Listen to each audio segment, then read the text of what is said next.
So Donald Trump has now alleged that he used the Department of Justice to help Ron DeSantis win the 2018 election for governor in Florida. Let's talk about that, because justice matters.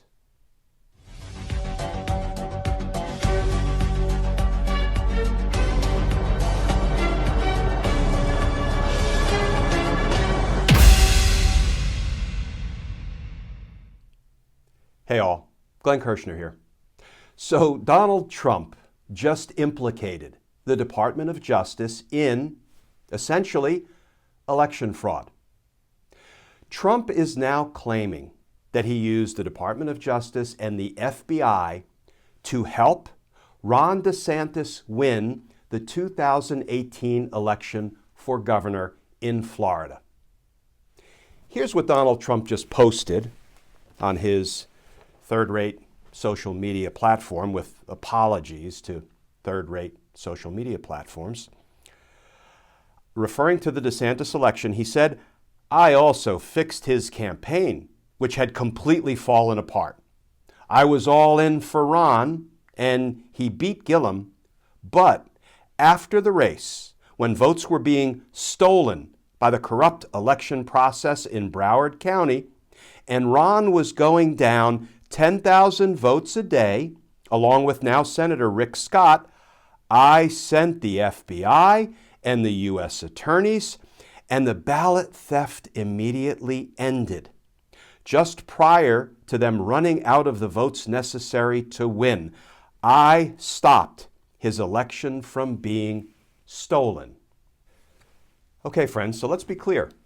This is Donald Trump saying that he used the Department of Justice, U.S. attorneys, and the FBI to alter the ongoing vote count to make sure that Ron DeSantis won in 2018. Now, when I first saw this post, a few things came to mind. First of all, anytime Donald Trump makes any assertion, you can bet that it is either an exaggeration, a mischaracterization, or an outright lie. But I thought, okay, let's have some fun with this. Let's try to figure out what's really going on here. And I think there are three possibilities. One, outright lie. That's always a safe bet when it comes to anything Donald Trump says. Or two, Donald Trump is telling the truth, and he actually had what was then Bill Barr's Department of Justice corruptly intervene in the 2018 governor's race in Florida to help Ron DeSantis get elected, right? Because we know that Bill Barr and Donald Trump corrupted and weaponized the Department of Justice to do favors for Donald Trump's friends and criminal associates like Mike Flynn and Roger Stone, and to punish Donald Trump's enemies like Michael Cohen. So maybe Trump's telling the truth. He actually had Bill Barr corruptly interfere in the Florida election in 2018. Or maybe there's a third thing going on. Maybe Donald Trump is telling the truth because he is about to be outed. We're about to learn information about Donald Trump using DOJ to somehow interfere in the 2018 governor's election in Florida. And Donald Trump, he always wants to get out in front of information that lets us all know he did wrong, he's corrupt, he committed crimes. So what he does is he just admits to it. Why? Because when you admit publicly that you've committed crimes, it kind of makes people scratch their head and ask, well, if he's admitting it, well, maybe it's not really wrong for him to have done it. Isn't that Donald Trump's MO? Admit to his crimes out loud, publicly? Has he been held accountable for any of those crimes yet? And here's the thing, friends. Now that Donald Trump has said he used the Department of Justice, the U.S. attorneys, the FBI, to corruptly help Ron DeSantis win the governorship in 2018, the Department of Justice has to say something about that. Set the record straight, because there are people out there who will believe it and who will make their day-to-day life decisions, political decisions accordingly. So I think the Department of Justice has an obligation to set the record straight. You know, we the people have a right to know what the heck is going on, right? We're being blinded on the justice front. And I suggest that's not right. And there's one other thing, friends. You know, the midterms just ended. And man, were they blue, right? Crazy blue, historically blue. We are out there, election after election, voting our asses off, voting blue. Part of the reason we're doing that, President Biden, is because we're desperate for accountability for the crimes of Trump and his criminal associates, his co-conspirators.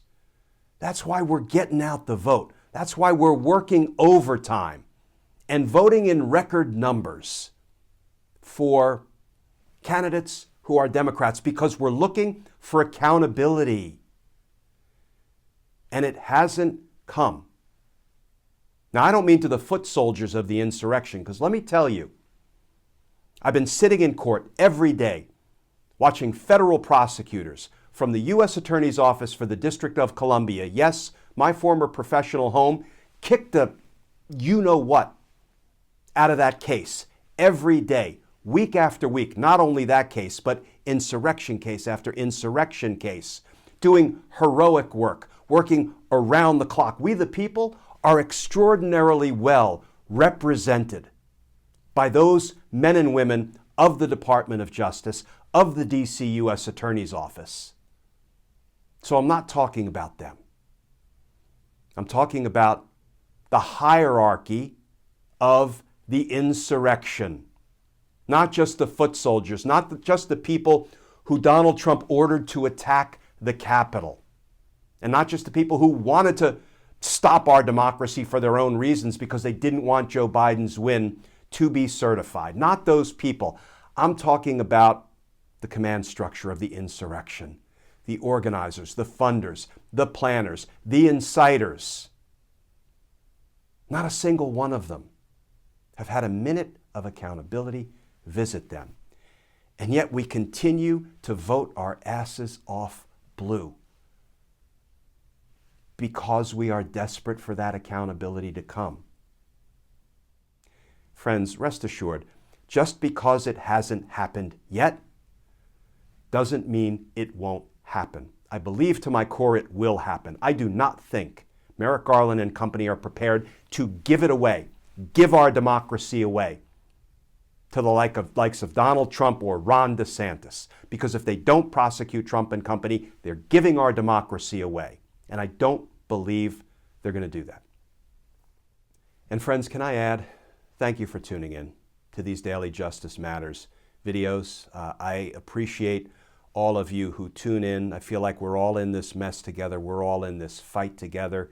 That's why we do what we do here at Justice Matters. As you may know, it's an all-volunteer effort. We are up and running 7 days a week, posting a legal analysis video every day. If you would like to more formally support our all-volunteer efforts, our mission, our content, please feel free to come on over to patreon.com. You can sign up to become a patron, and if you do, I will send you some Team Justice and Justice Matters stickers and a personal handwritten note of thanks. And thank you to the many of you who have joined us over on Patreon. We couldn't do it without your support. So friends, as always, please stay safe. Please stay tuned. And I look forward to talking with you all again tomorrow.